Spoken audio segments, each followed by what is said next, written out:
ये जो आप अपने स्क्रीन के नीचे वीडियोस देख पा रहे हैं, ये आजकल सोशल मीडिया पर काफी वायरल है। और कारण की अगर बात करें तो कारण है कोई एक चाइनीज ऐप, जिसकी मदद से कोई भी राह चलता आदमी अपने मोबाइल फोन से इन ई रिक्शा, जिसे टिर्री कहा जा रहा है, उसे ऑन द स्पॉट रोक सकता है। जी हाँ, एकदम सही सुन रहे हैं आप, बीच सड़क, हरे बाजार में, कहीं पर भी।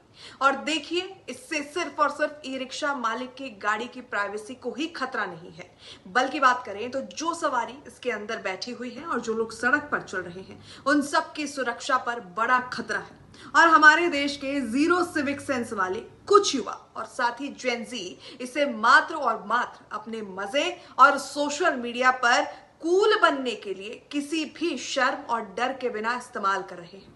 यही नहीं सोच रहे कि जिस ई रिक्शा को वो लोग बंद कर रहे हैं, वो किसी की रोजी रोटी है और इससे किसी का घर चलता है, किसी के बच्चों को उससे खाना मिलता है, रोटी मिलती है। जानकारी दे देते हैं आपको कि बेट BMS नाम का एक चीनी स्मार्टफोन ऐप इसके लिए इस्तेमाल किया जा रहा है, जिसके उपयोग करके सड़कों पर चलती ई रिक्शा को दूर से ही निष्क्रिय यानी रोक दिया जा रहा है।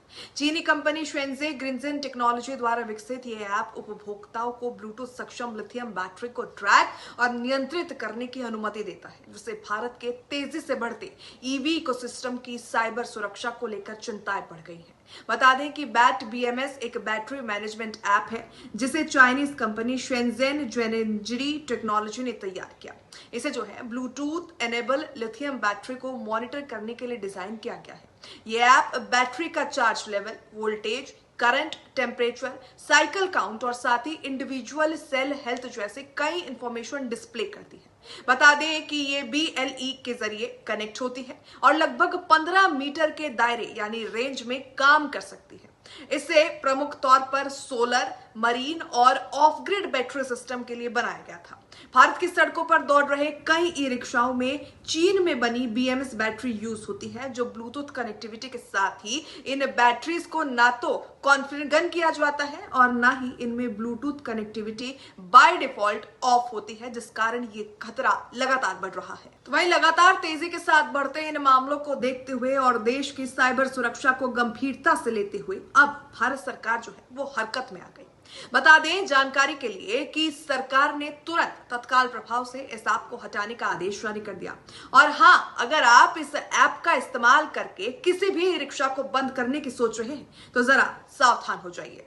दरअसल international commission of cyber security law के चेयरमैन पवन दुग्गल ने बताया कि आज का ई रिक्शा सिर्फ एक ई रिक्शा नहीं है, बल्कि एक कंप्यूटर सिस्टम है।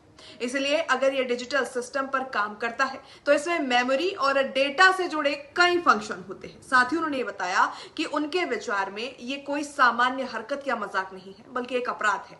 ये सूचना प्रौद्योगिकी अधिनियम 2000 की धारा 66, जिसे धारा 43 के साथ पढ़ा जाता है, उसके तहत एक दंडनीय अपराध हो सकता है, जिसका गंभीर और सीधा सा मतलब है कि अगर कोई इस ऐप को गलत तरीके से इस्तेमाल करके किसी को परेशान करना चाहता है तो उसे आर्थिक तौर पर जुर्माना और जेल जाने के लिए तैयार भी होना पड़ेगा।